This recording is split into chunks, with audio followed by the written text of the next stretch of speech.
Oh no. Oh no. What is going on, guys? So let me tell you about the story or the little mishaps that I had today. Pretty much what happened was the GTO was feeling a little bit laggy, and I didn't like that. So I decided to get out my little checker on the phone, the OBD2 checker, and see what was going on. While I was driving, I had very, very high IAT sensors. IAT readings. That's really, really bad. So when I was checking, I was already pretty close to home, so I figured I'd just finish out the drive and check it when I got home.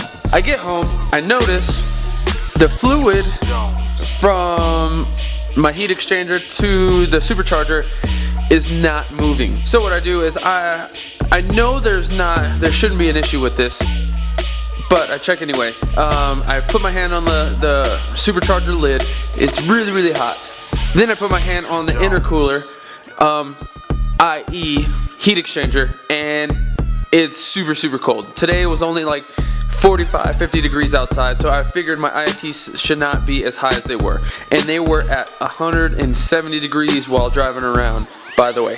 Okay, long story short, the bracket that I have that holds my heat exchanger pump somehow loosened up on the pump itself, and the pump worked its way down, and it was sitting, pinching one of my hoses. Not only that, the ground that the pump has wasn't grounded anymore. Somehow that also worked its way loose. So I'm going to show you that real quick. Okay, so I got here.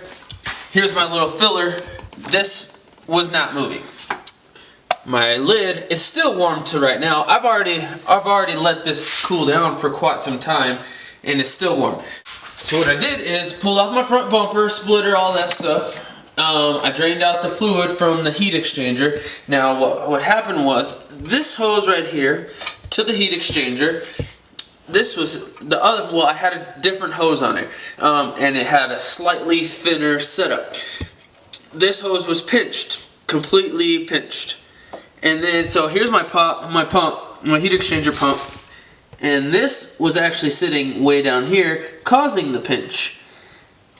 Now, also, it is grounded out right in here.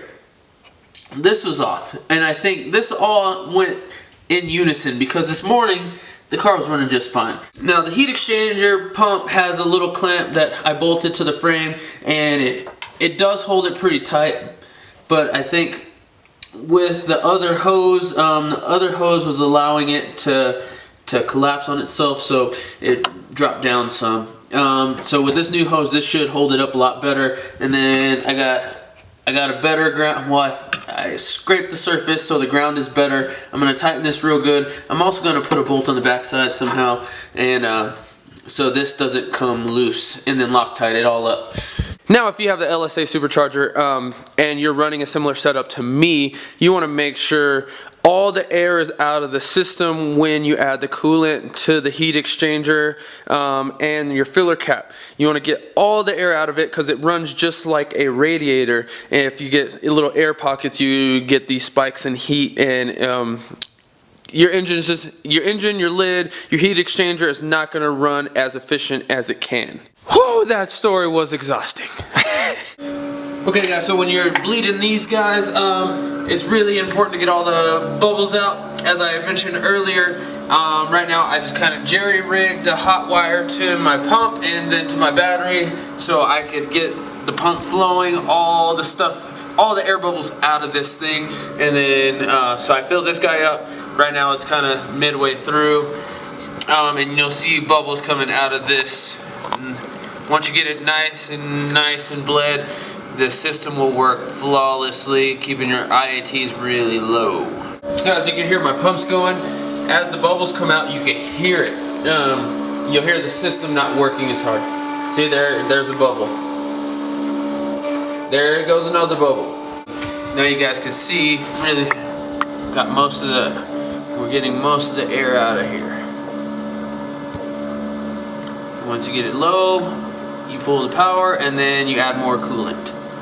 Okay, now with that being said, here I'm going to tell you a few of the goals that I have for the GTO now. We're going to get the paint, the body all straightened out. Yes, online it looks really clean, and it's by no means it's a trash car at all. It's actually pretty decent, but there are some dings, as every car that's daily driven would have. And so I'm gonna try to get it really clean. So first things first that I'm gonna do is I've been slacking because we've been working on the BMW a bit. I'm getting wheel studs for the front of the GTO, and I'm gonna show you guys how those go on. They are the ARP wheel studs. I broke a wheel stud on the passenger side, just pretty much trying to work too fast on the GTO to rotating tires and stuff. Totally my fault, but I'm going to show you guys how to put the bigger and better wheel studs in there. Then after that, or probably at the same time, I'm going to get the auto dip for the wheels. It's starting to get warm here, so I can actually get the wheels painted the way I want. After all of that's done and the body's all dialed in, we want to wrap the car in a specific color. I know I've mentioned this before, and this is kind of a time-consuming type of deal. It takes some time, but hold out. I'm doing that soon. In the summertime, I will be getting, I think I'm going to finally upgrade the axles, and I don't think I'm going to go with a name brand axle. I'm going to actually have a shop that custom makes axles here in Colorado build them for me, along with the stubs that go into the diff. And then I probably will do a drive shaft, and I'm going to call it with that for a little bit. Both of those mods together are very expensive. Right now the focus is working on the BMW, so that will probably be later on, but for now we're going to do the wheel studs and get the wheels painted, get it nice and detailed until we're ready for the vinyl wrap.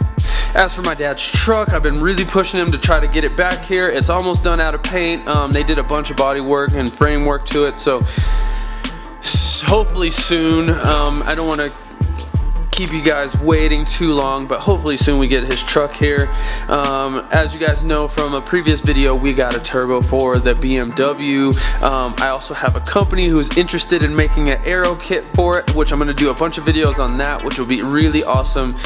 And then getting it turboed and getting that whole thing built and ready for the drift season. So I got like 2 months to get the BMW ready, so I think the BMW is going to get hammered on a bunch before then, and then we're going to be ready to go. Last but not least, I'm going to be continuing doing a few bike videos here and there, and then a bunch of car stuff as always. So stay tuned for all of that. Thanks for watching. This is more of an update video where I talk a lot, and I'm sorry for this, but yeah, I talk a lot. So on the next videos, be prepared. Me and Jesus are gonna go drifting. I got some goodies for the BMW that I'm gonna be showing you guys, and it's gonna be awesome. And if you think I'm sporadic with my channel, you are definitely correct. We kind of conspired, and we came to the conclusion that we're just gonna keep my one channel, Trey Herrera, and then we're gonna use hashtag Hoodlum for all the car stuff. So we will be making some Hoodlum Auto stickers and all of that. We're still continuing with all the car builds. It just only on one channel, so thanks everybody who supported the Hoodlum Auto channel, but just stay tuned here. I'm going to be providing consistent content. Yeah, so it'll be a lot easier to do that versus 2 different channels, blah blah blah blah. I'm going to stop boring you with talking, but we'll see you guys on the next video. Thanks for watching. Deuces.